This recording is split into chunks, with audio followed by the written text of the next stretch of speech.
డోన్ నియోజకవర్గంలో కరడుగట్టిన భూస్వామ్య పెత్తందారులకు వ్యతిరేకంగా పోరాటాలు చేసిన చరిత్ర ఒక్క కమ్యూనిస్టు పార్టీకి దక్కుతుందని, మనిషిని మరో మనిషి పెత్తందారు వ్యవస్థతో శ్రమ దోపిడీ చేయకూడదని అనేక పోరాటాలు చేసిన చరిత్ర గల పార్టీ సిపిఐ పార్టీ అని, ప్రజల కోసం నిత్యం పోరాటాలు చేస్తున్న నాయకులపై అక్రమంగా కేసులు పెట్టడం సరైన పద్ధతి కాదని, ఇలాంటి అక్రమ కేసులకు సిపిఐ పార్టీ భయపడే ప్రసక్తి లేదని, ఈ అక్రమ కేసులపై పెద్ద ఎత్తున ఉద్యమాలు చేపడతామని, వాటిపై ప్రజాక్షేత్రంలో తేల్చుకుంటామని డోన్ పట్టణంలోని స్థానిక నక్కి రామన్న భవనంలో ఏర్పాటు చేసిన విలేకరుల సమావేశంలో ఆ పార్టీ రాష్ట్ర కార్యవర్గ సభ్యుడు కె రామాంజనేయులు, సిపిఐ జిల్లా కార్యదర్శి ఎన్ రంగనాయులు మీడియా ద్వారా పోలీసుల తీరుపై మండిపడ్డారు. 4వ తేదీన ఒక కేసు, మార్చి 7న ఒక కేసు, 2 కేసులు డోన్ టౌన్ పోలీస్ స్టేషన్లో సిపిఐ నాయకత్వం మీద ఫైల్ చేయడం జరిగింది. అందులో నిన్నటి రోజున 41 నోటీస్ సర్వ్ చేస్తామని చెప్పేసి మా జిల్లా పార్టీ కార్యవర్గ సభ్యుడు రాముడు గారికి డోన్ టౌన్ పోలీసులు ముద్దాయిలతో పాటు ముద్దాయిలుగా అనుమానిస్తూ ఉన్నాం, మీరు స్టేషన్కి రావాలని చెప్పడం జరిగింది. డోన్ టౌన్ సిఐ ఇంతియాజ్ భాష ప్రత్యేకమైన ఏమైనా కేసులు, తప్పుడు కేసులు పెట్టొచ్చు సిపిఐ నాయకుల మీద అని ఏమైనా చట్టం చేశాడో సపరేట్ నాకైతే తెలియదు. సిపిఐ మండల పార్టీ కార్యదర్శి మీద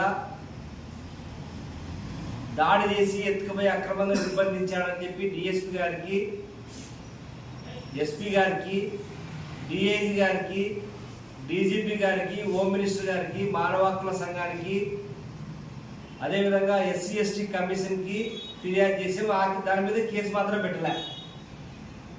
సిపిఐ నాయకుల మీద మాత్రం ఇష్టానుసారంగా కేసులు కడతా ఉన్నాడు. ఇది ఎవరు చెప్తే సపరేట్ ఏమైనా రాజ్యాంగం ఇంతియాజ్ భాషకి ఏమైనా సపరేట్ ఉందేమో నాకైతే తెలియదు. మేము మున్సిపల్ కమిషనర్ని భయభ్రాంతులకు గురి చేసి ఆయన విధులను అడ్డుకున్నాము, ఆయన ఇష్టారాజ్యంగా వ్యవహరించామని చెప్పేసి మా పైన కేసులు పెట్టినాడు. అదేవిధంగా డోన్ నియోజకవర్గ ప్రజానికానికి ముఖ్యమంత్రి స్థాయిలో పరిష్కారం కావాలని సమస్యల మీద నిరసన వ్యక్తం చేసి కేసు కట్టినాడు. మేము మా పైన కేసులు కట్టినప్పుడు దాడి స్వచ్ఛందంగా నిర్బంధించి ఎస్సీ ఒక దళితుడిని కొట్టి కాళ్ళు కట్టేసి ఆ వీడియోని ఎమ్మెల్యేకి పంపించి ఇన్ని చేసిన మీద ఆయన మీద మాత్రం ఎటువంటి చర్యలు లేవు. డిపార్ట్మెంటు సమాధానం చెప్పాలా. దీనిపైన ప్రజల్లో ఖచ్చితంగా తేల్చుకుంటాం.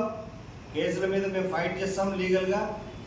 కానీ డోన్లో ఉన్నటువంటి అధికార పార్టీ నాయకులకి లేదా మిగతా పార్టీల వాళ్ళకి మేము తెలియజేసుకున్నాం, ఈరోజు ఎస్సీ ఎస్టీ బీసీల మీద దాడులు చేస్తూ ఉన్నారు. బీసీ ఎస్సీ ఎస్టీ నాయకుల మీద అక్రమంగా కేసులు పెడతా ఉన్నారు. ఈ డోన్ నియోజకవర్గంలో ఎమ్మెల్యేతో పాటు అనధికార వ్యక్తులు కూడా ఈరోజు ఒకే సామాజిక వర్గానికి చెందినటువంటి వాళ్ళు కూడా కేసులు ఈరోజు వాళ్ళు పరిపాలన చేస్తూ ఉన్నారు. డోన్లో ఏ ఒక్క బీసీ నాయకుడు కానీ, ఎస్సీ నాయకుడు కానీ, ఎస్టీ నాయకుడు కానీ పరిపాలన చేయడం లే. ఎక్కడో బయట నుంచి వచ్చి ఇక్కడ డోన్లో ప్రత్యేకంగా మండలాలు విభజించుకొని వచ్చి పరిపాలన చేస్తూ ఉన్నారు. ఆయన కేంద్ర మంత్రికి, మాజీ మంత్రిగా కూడా పనిచేశారు. ఆయన పార్లమెంటు సభ్యునిగా ఉన్నప్పుడు మరి 2009 ఎన్నికల ముందు మరి ఆయన పేరు మీదనే పార్లమెంటు సభ్యుడు సూర్యప్రకాష్ గారి పేరు మీద, అలాంటి ఆర్థిక శాఖ మంత్రి రోసయ్య గారి పేరు మీద, వీరిద్దరి పేర్ల మీద రుద్రాక్షగుట్టలో ఆనాటి కాంగ్రెస్ ప్రభుత్వంలో మీరు ప్రజాప్రతినిధులుగా ఉన్నటువంటి సుజాతమ్మ గారు పేదలకి మరి పట్టాలు ఇప్పించేదానికి మరి ముఖ్యమంత్రితో ఆనాడు వైఎస్ రాజశేఖర గారితోనే పట్టాలు కూడా పంపిణీ చేసినటువంటి ఆ కార్యక్రమాన్ని నిర్వహించినటువంటి మీరు మరి ఇప్పుడు మీరే అధికారంలో ఉన్నారు. మరి మీరే అధికారంలో వచ్చిన తర్వాత కూడా మేము ఇక్కడ ఉన్నటువంటి పార్టీ నాయకత్వం కూడా సూర్యప్రకాష్ గారిని కలిసి స్వయంగా మేము కోరాము. మరి మీ పేరుతోనే ఏర్పాటైనటువంటి కాలనీ రుద్రాక్షగుట్ట పేదలకు అన్యాయం జరిగింది. మరి ఇక్కడ పేదలకు ఇళ్ల స్థలాలు ఇవ్వడానికి మీ హయాంలో మీ పేరు మీద ఏర్పాటు చేసినటువంటి కాలనీలో అక్కడ ఉన్నటువంటి రుద్రాక్షగుట్ట పేదలకి మీరు న్యాయం చేసి ఆ రకంగా ఈ సమస్యను ముగించాలని చెప్పేసి కోరాము. మరి గతంలో ఆనాడు ముఖ్యమంత్రి ఆర్థిక మంత్రిగా ఉన్నటువంటి బుగ్గన రాజేంద్రనాథ్ రెడ్డి గారు ఇక్కడ ప్రభుత్వ ఆసుపత్రిని ప్రజలకి సౌకర్యంగా మేము కలిగిస్తాం, మరి 2 గేట్ల మధ్య ఆసుపత్రి ఉంది, మీరు సహకరించండి అని చెప్తే దాదాపు 200 మందికి పైగా ఇంటి నిర్మాణం చేసుకున్నటువంటి అనేక ఇండ్లకు బేస్మట్టాలు వేసుకున్నారు, లెంటల్ లెవెల్ వేసుకున్నారు, తర్వాత కొంతమంది స్లాబ్లు కూడా వేసుకున్నారు. మరి పేదలని ఆ రోజు ఒప్పించి ఆయన ఇచ్చినటువంటి హామీ ప్రకారంగా అక్కడ ఆసుపత్రి నిర్మాణం కూడా పూర్తయింది.